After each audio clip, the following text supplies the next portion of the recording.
Good afternoon to everybody. This is a presentation about 3 different papers made by me, Luciano Crespi, that is the head of the interior design study course in Politecnico di Milano, and Giovanna Piccino, who is a researcher in the School of Design of Politecnico. The new role of interior design in relation to spatial design.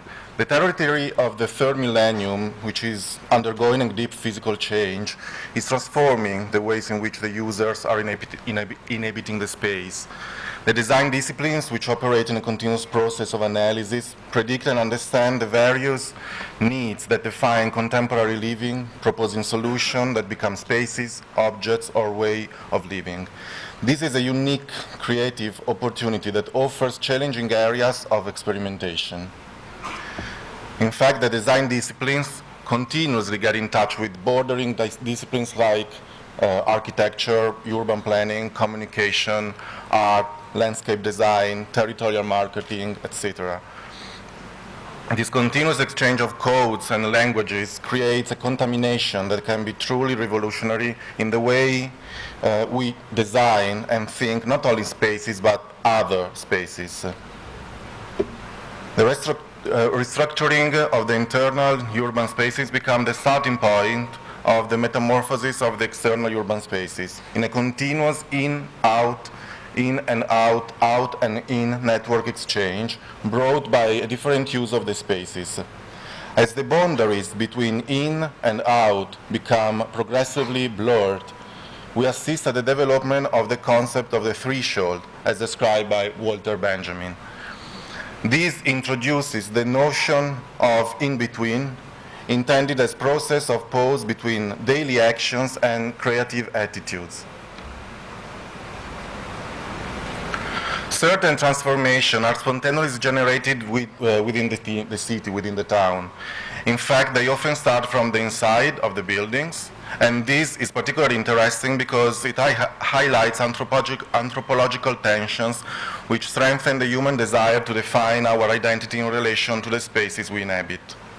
We are assisting nowadays at a silent invasion, unspoken because spontaneous, by modern city dwellers who are transferring their activities in dismissed buildings or areas, spaces which were previously done for specific uses through their defined typology. These buildings are now considered as loose identity shells, but able to carry both a particular future use value and aesthetic character. The acts of living, working, and entertaining are happening today in places that are progressively less specialized, internal and external. Furthermore, these activities are overlapping and resembling among them more and more. Given these premises, the organization of these spaces, and by this I mean the implementation of a large amount of tools and products, has to be increasingly oriented towards the configuration of spaces that require great flexibility. And this flexibility is necessary, on one hand, because refunctionalizing spaces impose a rethinking of how different volumes should be used, becoming permeable and adaptable to the various activities that are taking place within. On the other hand, this organization has to take into consideration the privacy that the users need and also personal spaces in places that have become progressively more osmotic in relation of the in-out, internal-external relationship. This requires a rethinking of behavioral patterns and formal solutions in relation to complex technological issues such as acoustics, thermal and sound control, lighting, networking system, etc. The question, therefore, is not merely linked to the need of adapting furnishing solutions to the new dimensional typologies, very big, very narrow, tall, homogeneous, inhomogeneous, nor to mixed-use spaces, but to take into account the real issues of interior design, which are the configuration of spaces in relation to different typological ways of inhabiting spaces, both for living and working, verifying various levels of adaptability, flexibility, and reversibility, defining a coherent quality of the spaces. All this is strictly linked to the normal aspect of product design, such as answering to the new needs, behaviors, study production techniques which are sustainable and innovative, verify the possibility of production according to variable series, investigate the values of materials, and integrate new technologies. The value of what we call primary design, in Italian is design primario, which understand the sensitive and perceptive emotion of people in relation to the surrounding environment, become particularly relevant and must be considered in their entirety in order to define the perceptive, qualitative value of the interventions, colors, texture, sound, smell, etc. And the reconfiguration of internal urban spaces becomes therefore, in complex cities, the agent that triggers the metamorphosis of the external urban space. In fact, the external urban space is modified by the interaction brought by the fluxes generated by activities that are located within, fluxes that become progressively more fluid and the more the relation in-out is taking place. We are assisting at the development of new landscape spaces that are urban, internal, and external, in which the linkage filters can be chosen, taking into account their physicality and their permeability in relation to specific design choices. In the contemporary city, they work as the medium that bring together public and private spaces, citizens and individuals, in all those spaces that today are connected by the potent and invisible information network. The quality of living offered is fundamentally linked to the design of the space itself.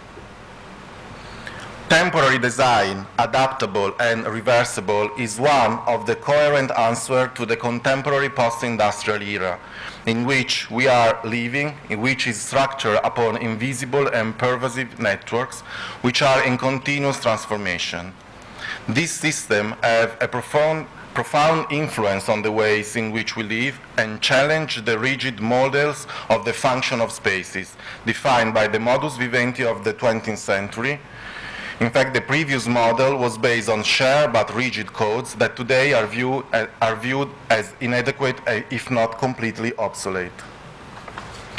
So, if we talk about the temporary urban solution, how industrial production could affected architecture, and how, for instance, components and dismantle could be considered versus traditional construction technique. Is temporariness a result of the development of technology? And what are the consequences on design? I've chosen just this example. It's not one of the worldwide famous architects, but it's quite famous in Italy. His name is Giulio Minoletti, and he works since the late beginning of 40s and until late 70s. And I chose this one because it's one of the first examples of temporary design, just because he used not only buildings to put his project, but he used something different, those other spaces that I was talking about before. This one is a project of ETR 300 Settebello, that is a train, an innovative train late in the 50s. And the design in these things, in this case, was not inside a house, inside a working space, but it's something that is very connected to the movement, to something that is completely changing its position and the configurability of the spaces. Temporariness is also events, as I will tell you later. And events, for instance, is transforming the perception of the town through some devices. Again, once more, Minoletti in 1959, just putting some lights inside these buildings that is one of the core of Milano. It's Piazza Loreto, it's very close to the center.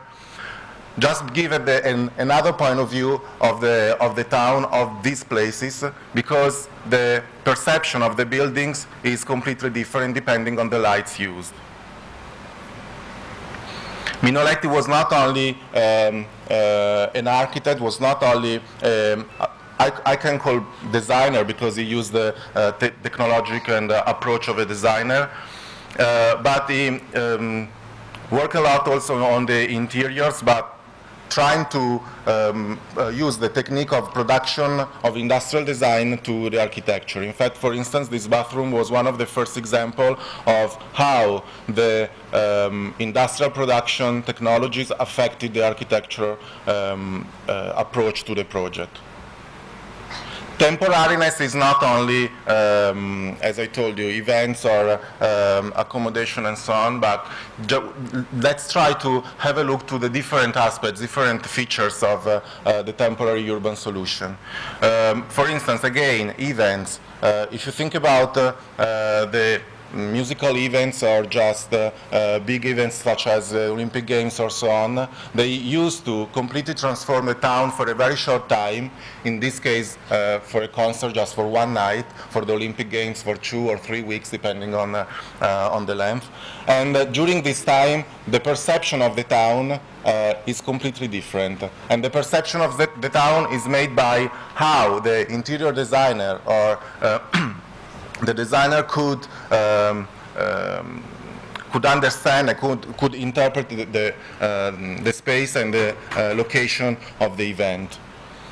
This one is one of the examples of the Milan Design Week, the Salone del Mobile, and it's here just because I would like to make this consideration about the empty spaces, industrial spaces that are no more used nowadays in most of the town, because all the production sites are going outside the towns and or sometimes also outside the country. And for instance, this is a building of the beginning of the 20th century in Milan. It's the company Ansaldo. That it's, as you can see, it's quite empty and desolated places, but during the Salone del Mobile, the Milan Design Week, it's completely transforming something else. And again, the perception of the space depends on the intervention of depend on the projects that and the perception of the people who are using the spaces has, depending on the project and the reuse of it. Events are not only for a short time, but could be also for long term. And this, for instance, is the storefront for art and architecture by Stephen Hall in New York. I'm quite sure that you know this project, but it's just an example of how the architecture in this case could be transformed for temporary events or just for 1 or 2 days, and to have something that is different from a facade.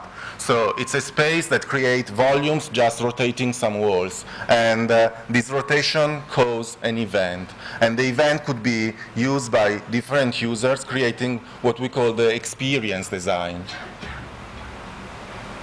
Events are not only design, physical design, but it's also system design. So this, for instance, is one of the map of the Milan Design Week, and it's a map of Esterni, that is a company who works in during the Milan Design Week, and it's how to connect, for instance, the part of the accommodation, the play area, the lounge area, the designer showroom, in order to create a system that completely changed the town during the Milan Design Week.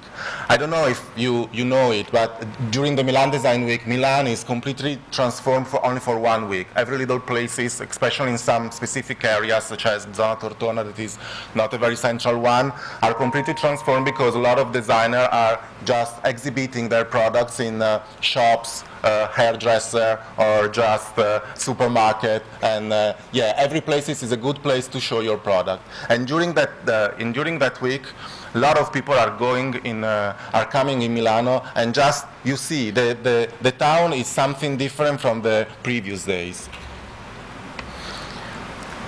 Temporariness is also emergency.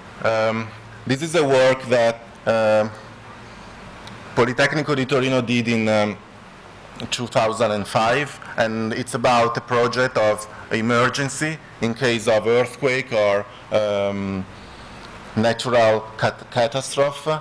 And the point of view of temporariness is just because you have to act directly in few times, in very short time, to build something that could recover a very huge number of people, and at the same time, it has to be temporary. So it has not to be a long-term design or long-term architecture, because it means that it has to be used only for a short time, just to recover after the catastrophe. So the use of technologies is very different from the traditional one, in order to have all the things that could be dismantled, reused, and just packed or transportable in a very easy way and fastest way.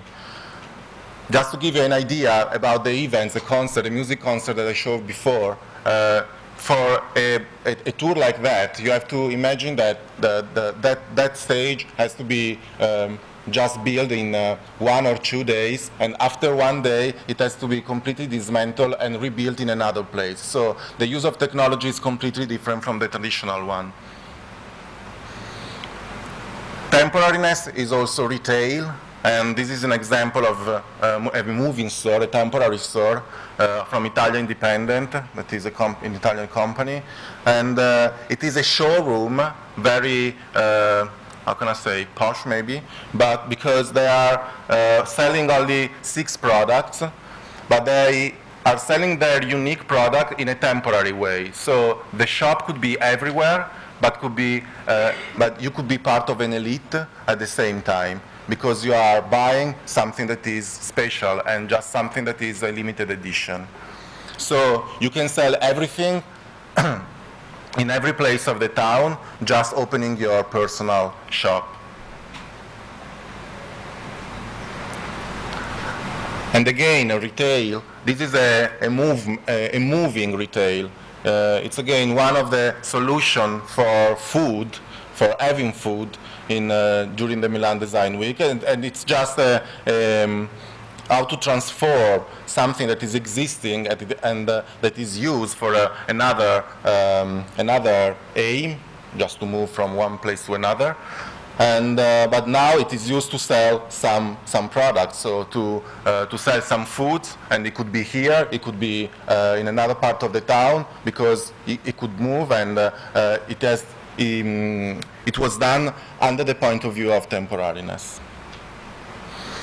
But most of all, the temporariness is about hospitality, because nowadays the way we travel seems there is change, because we live and work in motion, we are sort of nomad, there is a human transhumance that introduces mobility as a permanent condition. And it's a condition that nowadays is very high. This widespread and increasingly has therefore raised the question of being able to quickly adapt the area. So the area could not be the same forever or for a long term, because the needs of the person, the needs of the users are changing, and are changing almost daily. For instance, I call urban design camping a sort of solution that could be stimulate responses to temporariness, light, reversible needs, a device of reappropriation of urban land that is often perceived as shared by everybody but not owned by anybody.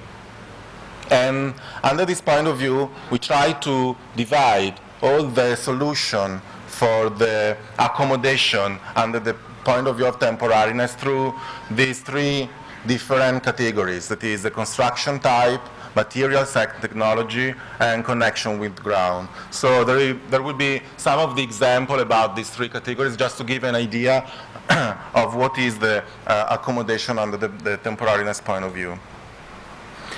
For sure, all of these categories have been divided in subcategories depending on different approach. For instance, under the construction type, we could have collapsible, flexible, pantograph, and compacting structures. We could have tents, self-assemblage, what we call bubble, and so on.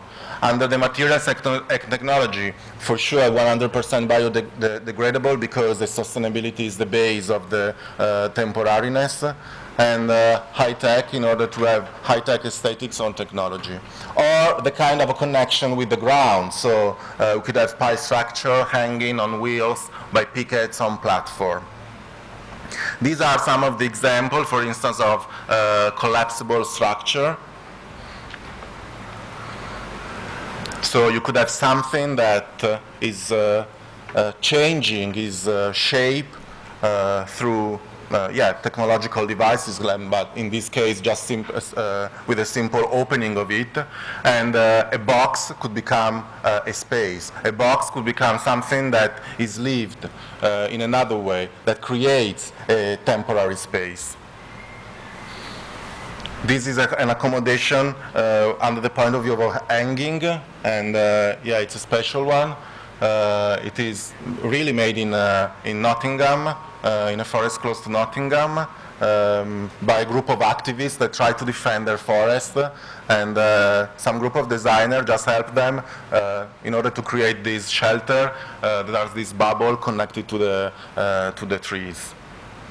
Or again, on wheels, is a sort of provocation, but this designer just create her own space in a wheel that could be rotated throughout the town. And so his home was not only one home, but it was a home that could be everywhere around the town. Yeah, this is traditional camping tent, just a very simple example of temporary urban solution under the point of view of temporariness and accommodation. Or again, spaceship, so this very extreme solution to create a personal own space in order to create their private space in a very public space. Or if we can make an example about platform, in this case, vertical platform. This was a workshop made in Newcastle in 2007, and it was a workshop about temporary urban solution with students. And in order to host the students throughout the week, the organizer just make this structure made by this technology that is very used during the stage 4 concert, that is Lyre. And they built this structure, and they invited the students to take their tent and during the weeks just to live there in order to create a community in a very short time. The week lasted 1 week, the workshop lasted 1 week, and all the students were there working together and sleep together in their own tent. I found it very interesting because it's something that existed only, that lasted only for 1 week. So after that, that space was emptied as before. But during that week, the experience that the users has of the town was completely different from a citizen, for instance, of that town. I think that you know Lucy Horta. This is again a sort of provocation, but it's to create a personal, a private space, a tent in this case. But it's a private space that it's just connected with different other private spaces in order to create a community, a little community. So you know how design could create a little group and create community just through some devices. This is an example of Massimiliano and Doriana Fuxas in the Triennale in Milano, and it's about accommodation, again through from the technological point of view of the tent. And this is interesting because it's something modular that it is lightened inside, and depending on the lights, like in the example of Minoletti that I showed you before, depending on that, the space is transformed.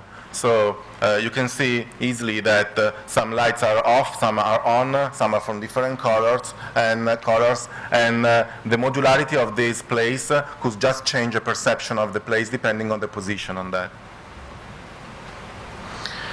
Just to come to the end of the presentation, the quality of the environment, the way in which the environment is hospitable, has to be close to the new wanderer's needs, and depend on the quality of the open space, of the outdoor. And I would like to close with this quote by Luciano Crespi that say that a topic is something that is that face towards neotopic, and neotopic, neotopia are places designed for new forms of hospitality, able to make different users living together, preserving portions of territory from their fate, otherwise atopic, without any place. Introducing a high and different idea of sociality in which the private and the collective dimension could reasonably live together. I just put this sentence in order to introduce the following presentation made by Laura Galluzzo that is about, that will be about one of the examples of this temporary urban solution under the point of view of Neotopia. Thank you.